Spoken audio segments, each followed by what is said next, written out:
Buonasera, ben ritrovati a un nuovo appuntamento con l'informazione di Telefriuli. Festa della liberazione del 1° maggio con le saracinesche alzate per la maggior parte dei supermercati della regione, chiusi invece per scelte i supermercati Coop. Purtroppo dobbiamo registrare anche quest'anno, come ormai una brutta tendenza degli ultimi anni, la maggior parte delle catene della grande distribuzione del commercio terrà aperto domani 25 aprile. Ci saranno probabilmente delle eccezioni, c'è sicuramente la Coop che tiene chiuso in virtù anche di un accordo sindacale, però la deregolamentazione, la liberalizzazione degli orari delle aperture ha portato a questa situazione. Per quanto riguarda poi la domenica del 1° maggio, qual è la situazione? Ma sul 1° maggio al momento registriamo qualche chiusura in più in termini numerici di catene rispetto al 25 aprile. Dopodiché per noi tutte le festività sono importanti, quelle laiche, quelle religiose, quindi è anche brutto, imbarazzante quasi dal nostro punto di vista dover fare anche una graduatoria, no, di importanza della festività. Per noi le festività, il commercio va chiuso, ma va chiuso perché ci sono delle giornate in cui il consumatore deve spogliarsi dei vestiti del consumatore, deve riappropriarsi dei propri spazi di partecipazione alla vita pubblica, e quindi che sia la festa di liberazione, la festa dei lavoratori, la festa repubblica piuttosto che Natale, quindi non ne facciamo una gerarchia. Sono momenti di riflessione in cui insomma noi riteniamo che si possa evitare di andare a fare la spesa. Il Comune di Povoletto ha dedicato uno spazio pubblico al ricordo del genocidio degli armeni. La giornata del 24 aprile è dedicata ogni anno alla commemorazione del genocidio del popolo armeno avvenuto nell'ex impero ottomano. Noi siamo convinti che in una regione come questa, che è una regione che ha una sua specialità e tante minoranze, sia importante riconoscere la storia, in questo caso del popolo armeno, una comunità che ha tanto sofferto e sulle cui sofferenze poco purtroppo ancora si parla. Il Friuli ha questo privilegio di essere il primo al mondo come numero di comuni che ha riconosciuto il genocidio perpetrato al popolo armeno. E l'Italia in modo particolare con i suoi 107 enti che hanno riconosciuto questo tragico evento è il primo a livello mondiale.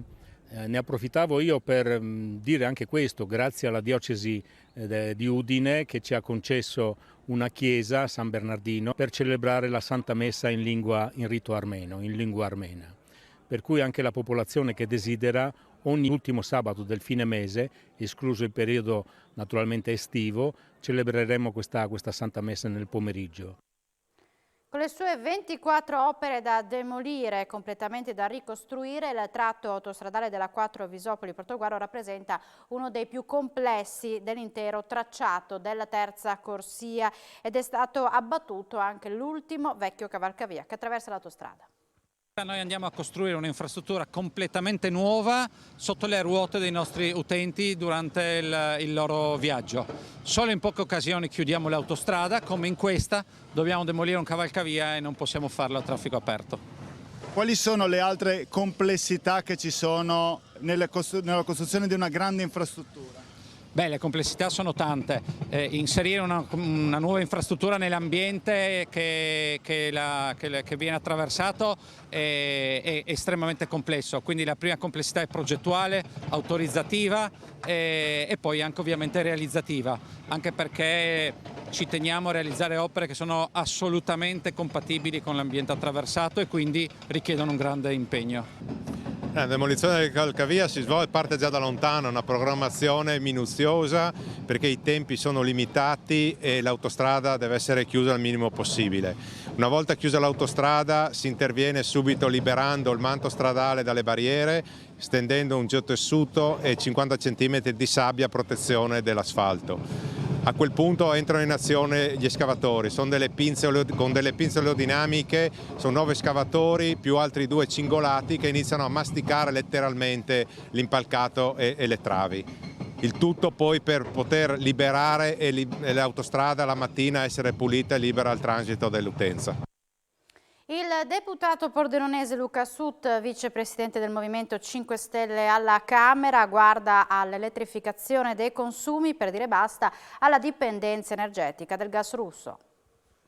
La strada che il Paese deve prendere è quella dell'elettrificazione dei consumi. Meno gas, più energia elettrica sviluppata da fonti rinnovabili. Secondo Luca Sut, vicepresidente del Movimento 5 Stelle alla Camera, è questa la strada giusta che l'Italia dovrebbe intraprendere per uscire in fretta da quello che è diventato un circolo vizioso e di dipendenza dal gas russo. Quindi dimenticare il gas, in particolare il gas tra gli idrocarburi, che purtroppo siamo molto dipendenti ancora, sia dal punto di vista industriale ma soprattutto quello residenziale. Dobbiamo assolutamente sì diversificare nell'immediato il gas che viene dalla Russia, perché è indubbio che nell'immediato ci serve trovare gas da altre zone.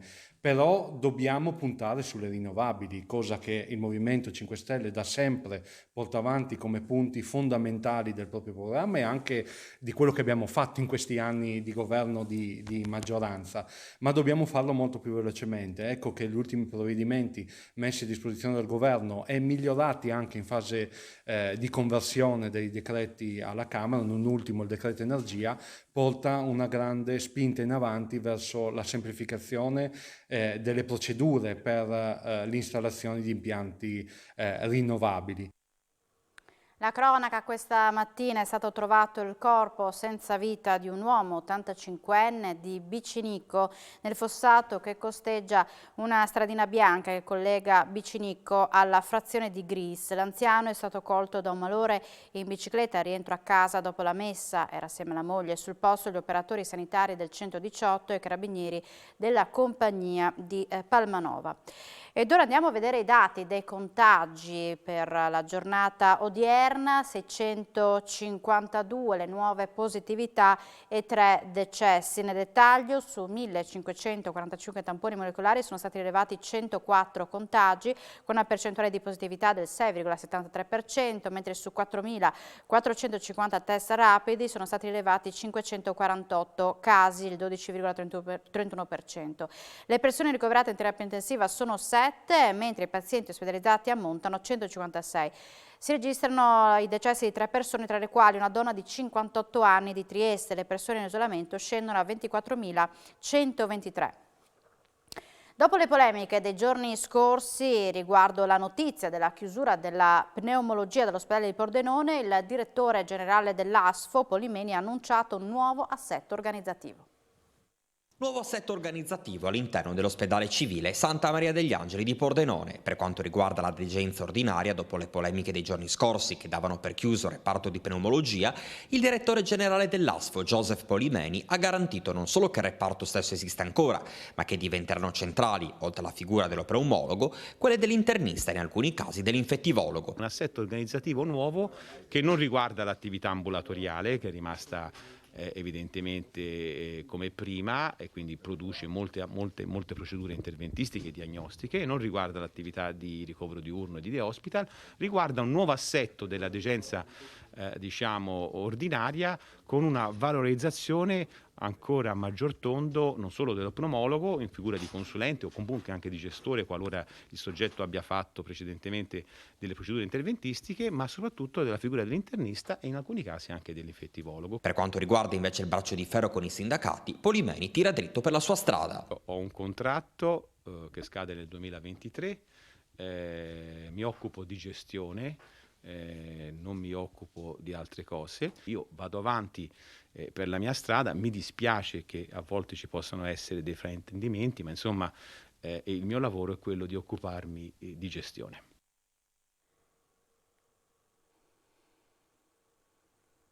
È stato sottoscritto un protocollo d'intesa tra la Guardia di Finanza e 11 sindaci del Pordenonese con l'obiettivo di vigilare sulla legalità dell'esecuzione contrattuale delle opere finanziate con i fondi del PNRR.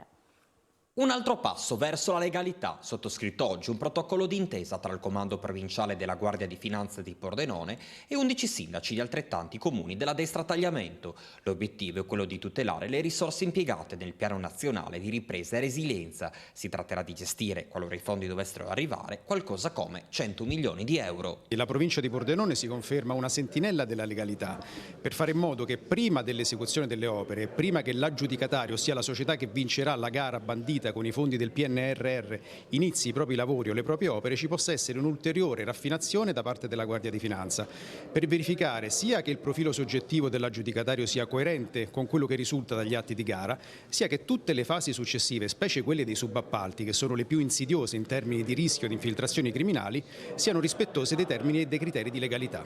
Un accordo che rafforza l'alleanza tra i comuni e le Fiamme Gialle. Per noi è un'opportunità per continuare quell'alleanza tra istituzioni, ovviamente con le forze dell'ordine e con la Guardia di Finanza, che ovviamente è a tutela di quello che è ovviamente la garanzia di sicurezza. Sicuramente avere come partner la Guardia di Finanza rafforza anche la ricaduta positiva al territorio, ovviamente contro, in nome sempre della legalità, quindi contro, diciamo, delle situazioni di devianza. Un'opera da 150 milioni di euro, la tangenziale sud del cui iter sta andando avanti, un'infrastruttura che renderebbe più vivibile la vita a Campoformido, sotto pressione dal transito di 30.000 veicoli, una situazione che ha messo in ginocchio il commercio locale.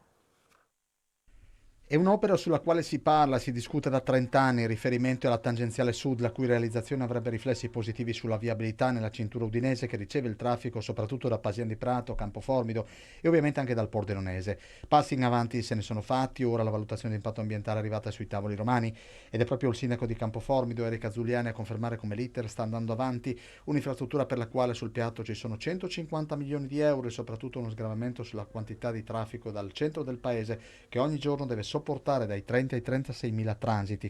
Soprattutto traffico pesante, quindi il fatto di poterli traslare su una viabilità più opportuna, perché il centro paese sta morendo. È difficilissimo anche riuscire ad attraversare la strada nonostante i passaggi pedonali, ma sappiamo benissimo che è pericoloso nonostante siano ben illuminati.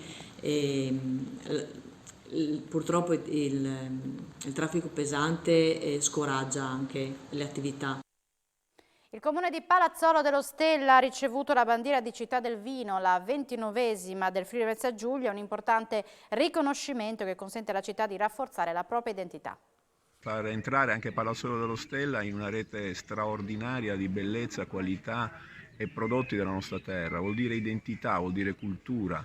Vuol dire attraverso il vino anche attività di turismo e di promozione territoriale del nostro straordinario Friuli. Credo che questa rete sia un'eccellenza e quindi il merito va sicuramente ai produttori, agli agricoltori, ai coltivatori, a coloro che insomma attraverso la vigna e il vino riescono solo a fare un prodotto di qualità eccellente ma anche a promuovere il proprio territorio. Devo dire che è una festa per tutta la nostra comunità, come lei ha detto è un riconoscimento importante, atteso, e se lo meritano anche gli imprenditori del nostro settore vitivinicolo. A Spilimbergo, la città del mosaico, in questi giorni sono in corso i festeggiamenti per i 100 anni della scuola Mosaicisti del Friuli.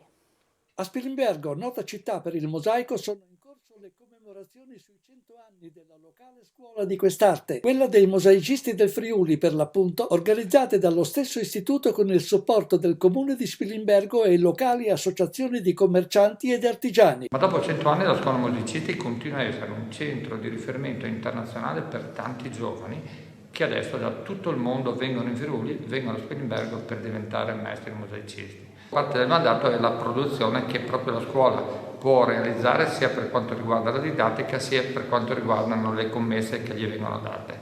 Direi che il mondo del mosaico, della scuola Mosaicisti del Friuli, è in netta ripresa.